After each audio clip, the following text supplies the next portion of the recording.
ನಮ್ಮೂರ ಕಾಲೇಜಿಗೆ ಹೊಸದಾಗಿ ಸೇರಿಕೊಂಡ ಶ್ರಾವಣಿ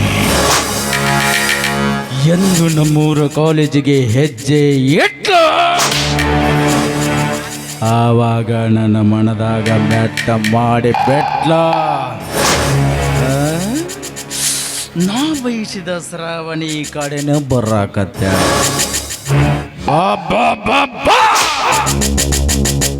ಶ್ರಾವಣಿ ಈ ರಸಿಕ ರಾಜನ ಬೆಗೆದಪ್ಪು ಬಾಬಾಲೆ.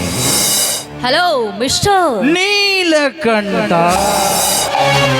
ಮಿಸ್ಟರ್ ನೀಲಕಂಠ, ನಾನು ಬಂದಲ್ಲಂತ ನಿನಗೆ 2 ಸಲ ವಾರ್ನ್ ಮಾಡಿದ್ದೀನಿ. ನಾನು ಯಾರು ಅಂತ ನಿನಗೆ ಗೊತ್ತಿರ್ಬೇಕಲ್ಲ. ನೀನೊಂದು ಸೊಕ್ಕಿನ ಶ್ರೀಮಂತ ಮನೆಯ ಹೆಣ್ಣು ಅಂತ. ಶ್ರೀಮಂತ ಮನೆತನದ ಹೆಣ್ಣು ಅಷ್ಟೇ ಅಲ್ವೋ, ಸುತ್ತೂರಿನ ಸಿರಿವಂತ ಈ ಕಾಲೇಜಿನ ಪ್ರೆಸಿಡೆಂಟ್ ಜಮೀನ್ದಾರ್ ಸೂರಪ್ಪನ ಮಗಳು.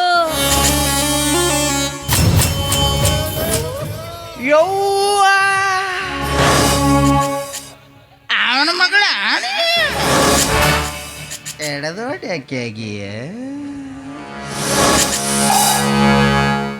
ನಿಮ್ಮಪ್ಪ ನನಗೆ ಬ್ಯಾರೆ ಹುಡುಗಿಯರನ್ನ ಚುಡಾಯಿಸಿದಕ್ಕೋ ಬೀದಿ ಒಳಗೆ ಮೀಸಿ ತಿರುಗಿ ತೊಳಿತಟ್ಟೆ ಬುದ್ಧಿವಾದ ಹೇಳಿದ್ದ. ಈಗ ನೀನು ಅವನ ಮಗಳದಿ ಅಂದ್ರೆ ಇನ್ನು 10 ಸಂಬಂಧಿ ಆದಿ. ಜಮೀನ್ದಾರ್ ಸೂರಪ್ಪ, ನಿನ್ನ ಮಗಳು ನನಗೆ ಪಿಕ್ಸಪ್ಪ. ನನ್ನ ಬೆನ್ನ ಹಿಂದೆ ಯಾಕೆ ಬಿದ್ದಿಯೋಲೆ ಬೆಪ್ಪ? ಹಣದ ಆಸೆ ಹತ್ತೈತಿ. ನಿನ್ನಂತ ಶ್ರೀಮಂತ ಹೆಣ್ಣಿನ ಮೈಸುಕ ಉಣ್ಣಬೇಕೆನ್ನುವ ಗುಂಗಿಡದೈತೆ. मिस्टर नीलकंठ, मैंने दिल दिया तुझको दिलदार समझकर, लेकिन तूने जला दिया उसको एक सिगरेट समझकर नालायक. यार अक्सर हिंदी नु कलता बिटिया. दिल दिया तुझको दिलदार समझकर, लेकिन तूने जला दिया उसको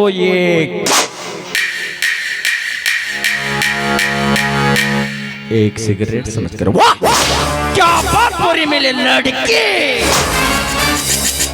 ಶ್ರಾವಣಿ, ನನಗೆ 108 ಹೆಣ್ಣೊಂದಿಗೆ ನಂಟು, ನಿನಗೆ ಹಾಕಬೇಕೆಂದಿರುವೆ 3 ಗಂಟು. ಇದಕ್ಕೆ ನೀ ಏನಂತಿ? ನಾನಾ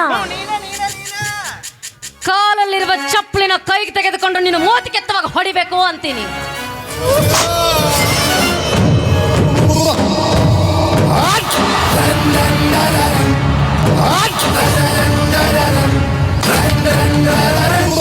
ಲೇ ಮಾರ್ ಮುಜೆ ತುಗ ನಿನ್ನೂ ಯಾಕಾರ ಗೊತ್ತಿ, ನನ್ನ ತಗೊಂಡು ಹೊಡೆದು ಹೋಗಿಬಿಡ. ಸುಮ್ಮನೆ ಯಾಕೆ ಹರ್ಕೊಂತೀಯ? ಚಪ್ಪಲಿನ ಎಸಿ ರೂಮ್ನಾಗ ಬಿಟ್ಟಿ ಒಂದು ಮಾತ್ರ ತಲೆ ಮೇಲೆ ಹೊತ್ಕೊಂಡು ತಿರ್ಗಾಕಂಗಿಲ್ಲ. ಫ್ರಿಜ್ನಾಗ ಇಡ್ಲ ತಂಪಾಗತ್ತೆ ಬಗಲ ಹಿಡ್ಕೊಂಡು ಅಡ್ಯಾಡಕ್ಕೆ. ಆ ಕೆಲಸ ನೀನೇ ಮಾಡು. ಅಂದ್ರ ಅರ್ಥ ಆಗ್ಲಿಲ್ವಾ? ನಿನ್ನಂತವನಿಗೆ ಇಂತಹ ಶುಭ ಮನೆಯೆಲ್ಲ ಅರ್ಥ ಆಗೋದಿಲ್ಲ. ನಿನ್ನಂತವನಿಗೆ ಅರ್ಥ ಆಗೋದೇನಿದ್ರು ಒಂದೇ ಒಂದು, ದಿನಕ್ಕೊಂದು ಹೆಣ್ಣು ಮಕ್ಕಳ ಮಾನ ಹರಾಜು ಮಾಡೋದು, ಸರ್ಕಾರದ ಕಾನೂನ ತಿರುಮರು ಮಾಡೋದು, ಬಡವರ ಆಸ್ತಿಗಳನ್ನು ದೋಚ್ಕೊಳ್ಳೋದು, ಇಂತಹದ್ದು ಮಾತ್ರ ಅರ್ಥ ಆಗುತ್ತೆ ನಿನ್ನಂತ ಕಾಮ ತುಂಬಿರುವ ಕಾಮಾಂಧನಿಗೆ. ಶಿಕ್ಷಣದ ದಾಸೋಹ ಎಂದ್ರೆ ವಿಶ್ವವಿದ್ಯಾಲಯ ಅಂತ ಹೇಳ್ತಾರೆ. ಇಂತಲ್ಲಿ ನಿನ್ನಂತವನ ನೆರಳು ಕೂಡ ಬೀಳಬಾರ್ದು. ಮರ್ಯಾದೆಯಿಂದ ಇಲ್ಲಿಂದ ಹೊರಟು ಹೋಗು. ಇಲ್ಲಿಕಂದ್ರ ಏನಾಗತ್ತೆ?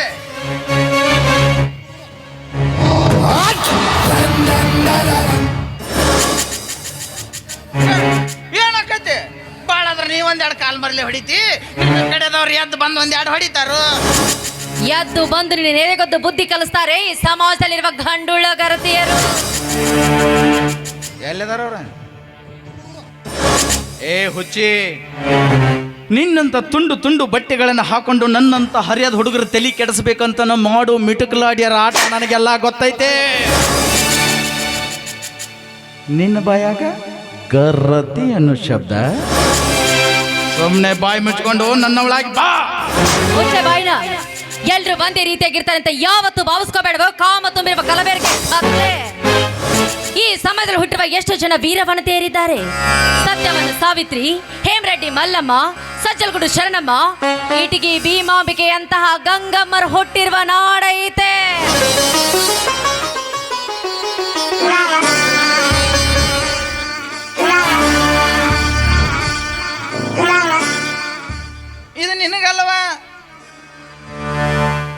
ಮಹಾಗರತಿಯರಿ.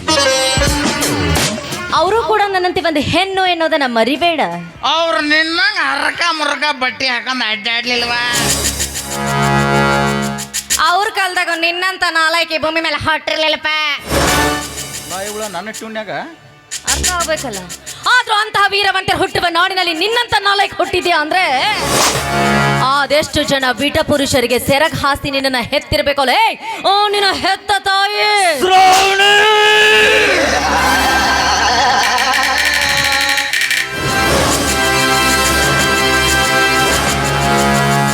ಸುಗಂಧದಷ್ಟೇ ಪವಿತ್ರಳಾದ ನನ್ನ ಹೆತ್ತ ತಾಯಿಯ ಬಗ್ಗೆ ಆದರದ ಮಾತಾಡಿದ ಬಂಡ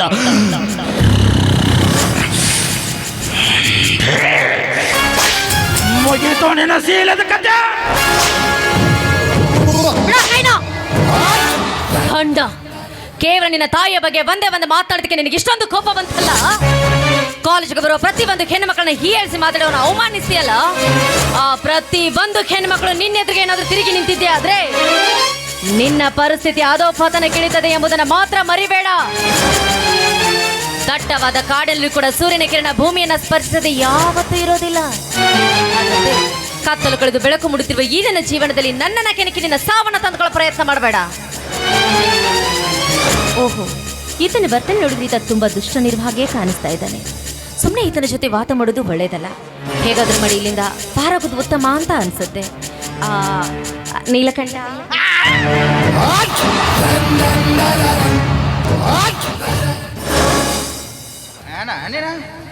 ಅಲ್ಲ ಹಂಗ್ಯಾಕದ ಬೆಕ್ಕಿನ ಗತೆ ಓ ಅಂದ್ರೆ ಮುಗದ ಕತೆ.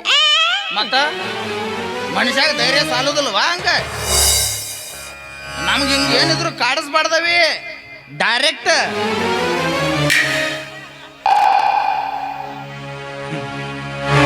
ಇಟ್ಟಿಟ್ಟದಿರಿ ಎಲ್ಲಿ ಗಸಮ ಮಾಡ್ರು ನೀವು? ಬಿಲ್ ಬಿಡು. ನೀ ಏನ ಅಂದಿಲ್ಲ? ನೀಲಕಂಠ, ನಾನು ನೀನ್ ಹೇಳ್ದಾಗ ಕೇಳ್ತೀನಿ, ನನ್ ಬಿಟ್ಬಿಡ್ತೀಯ? ಮತ್ತ ಮೊದಲ ಇಟ್ಟಂದಿದ್ರೆ ನಾ ಯಾಕೆ ಇಟ್ಟು ಹರ್ಕೋತಿದ್ದೆ? ಆಯ್ತಳ, ನಾ ಹೇಳ್ದಂಗೆ ಕೇಳ್ತೀಯ? ಈ ರಸಿಕ ರಾಜನ ಮನೆ ತನಿಸುವಂತೆ ಹಾಡೊಂದನ್ನ ಹಾಡ್ತೀಯ? ಹಾಡ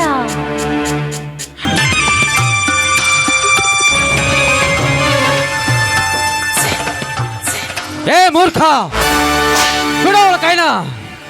ಅವಳೆ ಹೆಣ್ಣು ಒಬ್ಬಳೆ ಸಿಕ್ಕಾಳಂತ ಕಿಮ್ಯಾಗ ಏರ್ ಹೋಗಿದ್ದ ಖರೆ ಆದ್ರ ನಿನ್ನ ಹೆಣ್ಣು ಮುರ್ಗಿ ಮುರಿತಾನ ಭಗವಂತ. ಬಾರಪ್ಪ ಭಗವಂತನ ಮೊಮ್ಮಗನ. ಇನ್ನೊಂದು 5 ನಿಮಿಷ ಬಿಟ್ಟು ಬರಕೇನು ದಾಡಿ ಆಗಿತ್ತು ನಿನಗ? ಇಲ್ಲಿ ಏನು ನಡೆದ ತಿಳಿಯಂಗಿಲ್ಲ. ದಂಡಿಗೆ ನಿಂತು ನೋಡಬೇಕು, ತಿಳ್ಕೋಬೇಕು, ಹೊಳೆ ಹೋಗಬೇಕು. ಹೊಕ್ಕ ಬಿಡೋದು ಒಳಗೆ ಶಿವಪೂಜದ ಕಡ್ಡಿ ಹೊಟ್ಟೆ ಬರೋದು ಬಂದು ರೊಕ್ಕ ಬಂಗಾರ ಕೊಡ್ತೇನೆ ತಗೊಂಡು ಹೋಗ್ಬಿಡು. ರೊಕ್ಕ ಬಂಗಾರ, ರೊಕ್ಕ ಬಂಗಾರಕ್ಕೆ ಆಸೆ ಪಡುವ ಮನುಷ್ಯ ನಾನಲ್ಲೋ. ಆ ಭಗವಂತ ಕೊಟ್ಟ ಈ ಜೋಳಿಗೆ ಒಂದು ಇದ್ರೆ ಸಾಕು, 3 ಹೊತ್ತು ರೊಟ್ಟಿ, ಮಾನ ಮುಚ್ಕೊಳಕ್ ಬಟ್ಟಿ ಸಿಗುತ್ತೆ. ಒಂದು ಹೆಣ್ಣಿನ ಮಾನಭಂಗ ಆಗೋದನ್ನ ಕಣ್ಣಾರೆ ಕಂಡು ಕೈ ಕಟ್ಟಿ ಸುಮ್ಮನೆ ಹೋಗ್ಬಿಟ್ರೆ ನಮ್ಮಪ್ಪ ಗವಿಸಿದ್ದಪ್ಪ. ಭಾಳ ದಿವಸದ ಮೇಲ ಈ ಮೀನ ಗಾಳಕ್ಕೆ ಬಿದ್ದೈತಿ, ಫ್ರೈ ಮಾಡಿ ತಿನ್ನಬೇಕಂತ. ಹೋದ್ರ ಸರಿ, ಇಲ್ಲಂದ್ರ ಪ್ರಾಣ ಕಳ್ಕೊತಿ. ಪ್ರಾಣ ತೆಗಿತೀಯ ಪ್ರಾಣನ? ಏ ಹುಚ್ಚಪ್ಪ, ಪ್ರಾಣ ತೆಗಿತೀನಿ ಅನ್ನೋದಕ್ಕಿಂತ ಪ್ರಾಣ ಕಾಯವನು ದೊಡ್ಡವನು. ನಿನ್ನ ಕೈಯಿಂದಲೇ ನನ್ನ ಪ್ರಾಣ ಹೋಗಬೇಕು ಅಂತ ಆ ಮಹಾತಾಯಿ ಕಾಳಿಕಾದೇವಿ ಆಜ್ಞೆ ಆಗಿದ್ರೆ ಮತ್ತೆ ತಡ ತೆಗೆದು ಬಿಡು ನನ್ನ ಪ್ರಾಣನ. ಆದ್ರ ಹುಡುಗಿಗೇನು ಮಾಡಕ್ ಹೋಗ್ಬೇಡ. ಏ ತಮ್ಮ, ನಿನ್ನ ಮುಖ ನೋಡಿದ್ರ ಒಳ್ಳೆ ಮನುಷ್ಯ ಕಣ್ಣಂಗೆ ಕಾಂತಿ, ಬುದ್ಧಿವಂತನೂ ಕಣ್ಣಂಗೆ ಕಾಣಕತ್ತೀಯ. ಆದ್ರೆ ಆ ಬುದ್ಧಿ ಮ್ಯಾಗ ಯಾಕೋ ಮಸಿ ಚೆಲ್ಲಿದಂಗೆ ಕಾಣಕತ್ತೈತಿ. ಅಪ್ಪ, ಆ ಮಸಿನ ವರ್ಷಿ ನೋಡು, ಈ ಪ್ರಪಂಚ ಹೆಂಗೈತಿ ಅಂತ. ನೀ ತಿಳ್ಕೊಂಡಾಗ ಈ ಪ್ರಪಂಚ ಇಲ್ಲಪ್ಪ, ಈ ಪ್ರಪಂಚ ಬತ್ಲೇನ ಐತಿ. ಹಾ ಬತ್ಲೇನ ಐತಿ. 7 ಮಿಂಡ್ರಿ ಮಗ ನೋಡ್ಲಿ ನೀ. ಮತ್ತೇನು ನಾ ಯಾರು ಎಂಜನೆ ಆಗಿದ್ನಿ? ಒಮ್ಮೆ ನಾನು ಆಧ್ಯಾತ್ಮಕ ತಂದು ಬಿಟ್ಟಿ. ಕೆಂಪಡಿ, ಈ ಮಗ ಬುಡಬುಡಿಕೆ ಬಂದಾನ ನಿಂದು ಬಚಾವ್ ಆಗೈತಿ. ಏನು ಕಣಕಿಸದ್ ನೋಡ್ತಿ, ಇನ್ನೊಂದ್ಸಲ ನೀನು ಇಲ್ಲಿ ಅಲ್ಲೇ ತಡಿಯಂಗಿಲ್ಲ.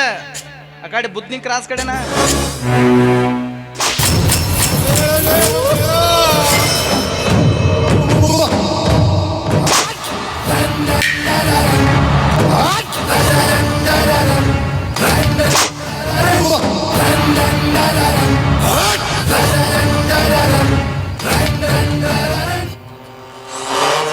ಸುಮ್ಮ ಹೊಂಟಿದ್ನಿಲ್ಲಣ.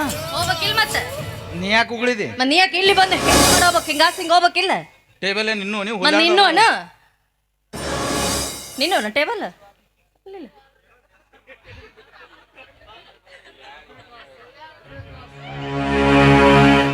ಆಯ್ತ. ಉಗುಳ್ತೀಯಾ? ಹಂಗ ಉಗುಳ್ಬೇಡ.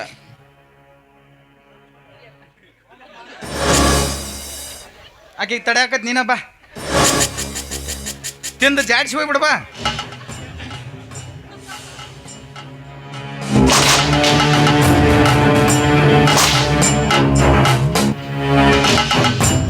ಹೋಗ್ಲೇ ಹೋಗು ಕರಿ ಗೋರನ ಹಂತವನ.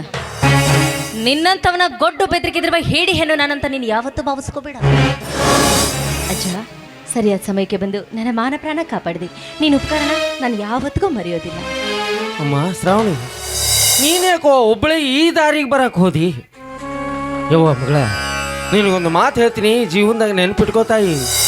ಮನುಷ್ಯನ ಜೀವನದಾಗ ಬಡತನ ಸಿರಿತನ ಅನ್ನೋದು ಸೂರ್ಯ ಚಂದ್ರರು ಇದ್ದಂಗ. ಒಬ್ಬರು ಬರ್ತಾರ, ಇನ್ನೊಂದು ಹೋಗುತ್ತ. ಯಾವುದೂ ಶಾಶ್ವತ ಅಲ್ಲ. ಯವ್ವ ಮಗಳ, ನೀ ಸಣ್ಣಗಿರ್ತ ಬಡತನೂ ನೋಡಿಯ, ಇವತ್ತು ಸಿರಿತನೂ ಅನುಭವಿಸಕತ್ತೀಯ. ಇವತ್ತು ನಿನ್ನ ಹತ್ರ ಸಿರಿತನ ಐತೆ ಅಂತ ತಿಳ್ಕೊಂಡು ಇಂಥ ಪುಂಡು ಪೋಖರಿಗಳನ್ನು ಎದುರು ಹಾಕೊಳ್ಳೋ ಪ್ರಯತ್ನ ಮಾಡಬಾರ್ದವ. ಯಾಕಂದ್ರೆ ಹೆಣ್ಣು ಎಷ್ಟೇ ಧೈರ್ಯಶಾಲಿಯಾಗಿದ್ರು ಗಂಡಸಿನ ಕಾಮಾನು ಜ್ವಾಲೆ ಕೈಯಾಗ ಸಿಕ್ಕು ಸುಟ್ಟು ಬೂದಿ ಆಗಾಕಬೇಕು. ಮಗಳ, ನೀ ಸಣ್ಣಾಗಿರ್ತ ನನ್ನ ಕೈಯಾಗ ಆಡಿ ಬೆಳೆದು ಕೂಸದಿ. ನಿನ್ನ ಗುಣ ಸ್ವಭಾವ ಎಂಥದ್ದು ಅಂತ ನನಗೆ ಚೊಳತಂಗು ಗೊತ್ತೈತಿ. ಮಗಳ, ಹೆಣ್ಣಿನ ಜೀವನದಾಗ ಕಳ್ಕೊಂಡ್ರೆ ಸಿಗಲಾರ್ದಂಥದ್ದು, ಎಷ್ಟೇ ದುಡ್ಡು ಕೊಟ್ಟರು ಖರೀದಿ ಮಾಡಲಾರ್ದಂಥದ್ದು ಅಂದ್ರೆ ಅದು ಹೆಣ್ಣಿನ ಶೀಲ. ಆ ಶೀಲ ಧರ್ಮನ ಕಾಪಾಡ್ಕೊಂಡು ಹೋಗೋದು ನಿನಗೆ ಬಿಟ್ಟೈತಿ ತಾಯಿ, ನಿನಗೆ ಬಿಟ್ಟೈತಿ. ಆಯ್ತು ಅಜ್ಜ, ನಿನ್ನ ಮಾತನ್ನ ನಾನು ಸಿರಸ ವಹಿಸಿ ಪಾಲಿಸ್ತೀನಿ. ಅಜ್ಜ, ದಯವಿಟ್ಟು ಇಲ್ಲಿ ನಡೆದಿರೋ ವಿಷಯವನ್ನ ನನ್ನ ಚಿಕ್ಕಪ್ಪ ಚಿಕ್ಕಮ್ಮನಿಗೆ ಮಾತ್ರ ಹೇಳ್ಬೇಡ ಅಜ್ಜ. ಇಲ್ಲ ಅಜ್ಜ, ನಾನು ಕಾಲೇಜ್ ಕಲಿಬೇಕು ಅಂತ ಬಹು ದಿನದ ಕನಸಿದೆ. ಈ ವಿಷಯ ಅವ್ರಿಗೆ ಏನಾದ್ರೂ ಗೊತ್ತಾದ್ರೆ ಅವ್ರು ನನ್ನ ಕಾಲೇಜ್ಗೆ ಕಳಿಸೋದಿಲ್ಲ. ದಯವಿಟ್ಟು ಈ ವಿಷಯ ನಿನ್ನ ಹತ್ರ ಮಾತ್ರನೇ ಇರಲಿ. ಅಥವಾ ನಾನು ಈ ವಿಷಯನ ಯಾರ ಮುಂದೆ ಹೇಳೋದಿಲ್ಲ, ಆದ್ರೆ ನೀನು ಮಾತ್ರ ಹುಷಾರಾಗಿ ಮನೆಗೆ ಹೋಗ್ತಾಯಿ. ಸರಿ ಅಜ್ಜ, ಕಾಲೇಜಲ್ಲಿ ನನ್ನೆಲ್ಲ ಫ್ರೆಂಡ್ಸ್ ವೇಟ್ ಮಾಡ್ತೀನಿ ಅಂತ ಹೇಳಿದ್ದಾರೆ. ನಾನು ಅವ್ರಿಗೆ ಭೇಟಿಯಾಗಿ ಮನೆಗೆ ಹೋಗ್ತೀನಿ. ಬರ್ತೀನಿ ಅಜ್ಜ.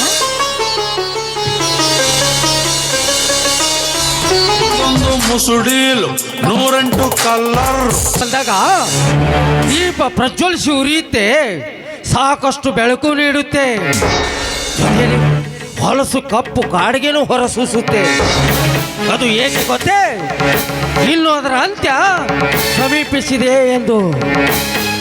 ಅಲ್ಲ, ಈ ಹುಡುಗ ಯಾರೋ ಏನು, ಇವನು ಕಣ್ಣು ನನ್ನ ಮಗಳು ಶ್ರಾವಣಿ ಮ್ಯಾಗೆ ಹಾಕ್ಬಿತ್ತು. ಅಪ್ಪ ಗವಿಸಿದ್ದೇಶ್ವರ, ನನ್ನ ಮಗಳು ಶ್ರಾವಣಿ ಜೀವನದಾಗ ಮುಂದೆ ಬರುವ ಗಂಡಾಂತರಗಳಿಂದ ಅವಳನ್ನು ಕಾಪಾಡೋ ಹೊಣೆ ನಿನಗೆ ಕೂಡೈತಿ ತಂದೆ. ಆ ನನ್ನ ಮಗಳನ್ನ ಕಾಪಾಡು ತಂದೆ, ಕಾಪಾಡು.